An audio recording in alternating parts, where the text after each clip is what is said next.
5வது பாயிண்ட் என்ன அப்படின்னு பார்த்தோம்னா, அந்த இறை தூதர்கள் பல்வேறு காலகட்டத்தில் வந்திருந்தாலும் அவங்க என்ன பண்ணாங்க, ஒரே வேலையை தான் செஞ்சாங்க. என்ன செஞ்சாங்க அப்படின்னா, மனித குலம் எல்லாருக்கும் அவங்க சொன்ன ஒரே விஷயம் என்ன அப்படின்னா, நீங்கள் எல்லாம் இங்க அல்லாவுடைய கண்ட்ரோல்ல இல்லாம ஃப்ரீயா இருக்கிறேன்னு நினைச்சிட்டு இருக்கீங்க.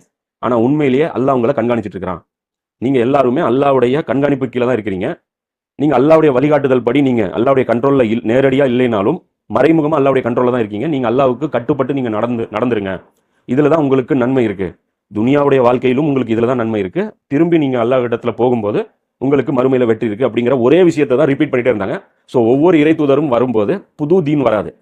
ஏற்கனவே இருந்த தீனை மக்கள் மாற்றி இருப்பாங்க. அந்த தீனையவே மறுபடியும் அவங்க என்ன பண்ணுவாங்க, ரீஃப்ரெஷ் பண்ணி கொடுத்துக்கிட்டே இருப்பாங்க. அப்போ பல இறை தூதர்கள் பல காலகட்டத்தில் வருவாங்க. ஆனால் ஒர்க்கு ஒன்று தான். அல்லாவுடைய பேச்சு கேட்டு நடங்க. இவ்வளோதான் அந்த இறை தூதர்களுடைய அட்வைஸாக இருக்கும். அப்போ குரானுக்குள்ளே போகும்போது ஏகப்பட்ட இறை தூதர்களை நம்ம பார்ப்போம். குரானுக்குள்ளே போகும்போது ஏகப்பட்ட இறை தூதரை பார்ப்போம். ஆனால் இன்னைக்கு நம்ம உலகத்தில் லைவ்ல பார்க்கும்போது என்ன இருக்கும், ஒரு இறை தூதர் அவங்களுடைய ஃபாலோவர்ஸ் தனி மதம் உருவாக்கி வச்சிருக்காங்க. கேட்டால் இயேசுவை பின்பற்றுறேன்னு சொல்கிறாங்க. ஆனால் அவங்க தனியாக இருக்கிறாங்க. முஸ்லீம்களோட அவங்க இணைச்சிக்கிறது இல்லை. அப்போ மூசா நபியை ஃபாலோ பண்ணுறேங்கிறாங்க. கேட்டால் யூதர்கள்ங்கிறாங்க.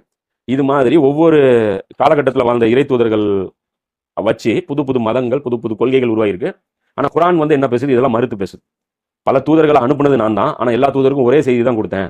ஆனால் இந்த தூதர்களுடைய ஃபாலோவர்ஸ் மட்டும் என்ன பண்ணிட்டாங்க, பின்னாடி மாற்றிக்கிட்டாங்க அப்படிங்கிற அந்த விஷயமும் குரான் பேசுது. நம்ம குரானுக்குள்ளே போகும்போது அந்த தூதர்களுடைய சமுதாயத்தை பார்த்தும் எல்லாம் அங்கங்கே பேசுவோம்.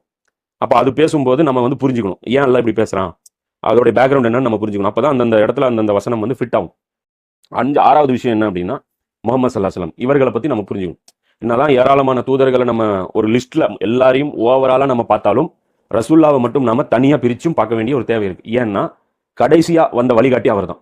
அப்போ அவருடைய போதனைகளை தான் நம்ம ஃபாலோ பண்ண போகிறோம். ஒவ்வொரு காலம் மாற மாற மாற இறை தூதர்களுடைய போதனைகள் என்ன ஆயிரும், இந்த காலம் மாறின உடனே என்ன ஆயிரும், இந்த காலத்தோட கனெக்டட் இல்லாமல் ஆக்கிடுவோம். அல்ல காலம் மாறின உடனே அல்ல மறுபடியும் போதனைகள் மாற்றி விட்டுருவோம்.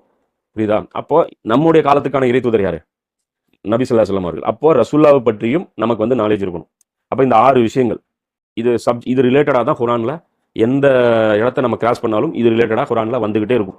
குரானுடைய டார்கெட் என்ன, குரான் நம்மகிட்ட என்ன டிமாண்ட் பண்ணுது, குரான்ல என்ன இருக்குங்கிறது ஒரு பக்கம், குரான் நம்மகிட்ட என்ன கேட்குது, குரான் நம்மளை என்ன சொல்லுது அப்படின்னு பார்த்தா குரான் என்ன சொல்லுதுன்னா, டே என்கிட்ட இருந்து அறிவு வாங்கிக்கிடாங்க.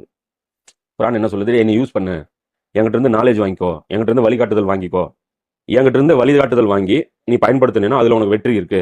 என்கிட்ட இருந்து வழிகாட்டுதல் நீ எடுக்கல அப்படின்னா உனக்கு தோல்வி இருக்கு. துனியாவிலையும் தோல்வி இருக்கு, மறுமையிலும் தோல்வி இருக்குது. துனியால எப்படி தோல்வி அப்படிங்கிறதெல்லாம் குரான்ல நம்ம பார்க்கும்போது, குரான் நம்ம ஸ்டார்ட் பண்ணும்போது அந்த இடம் வரும்போது அந்த இடத்துல நான் டீட்டெயிலாக சொல்லுவேன். ஒரு ஓவராலாக இது மைண்டில் அப்படியே வச்சுட்டு வந்து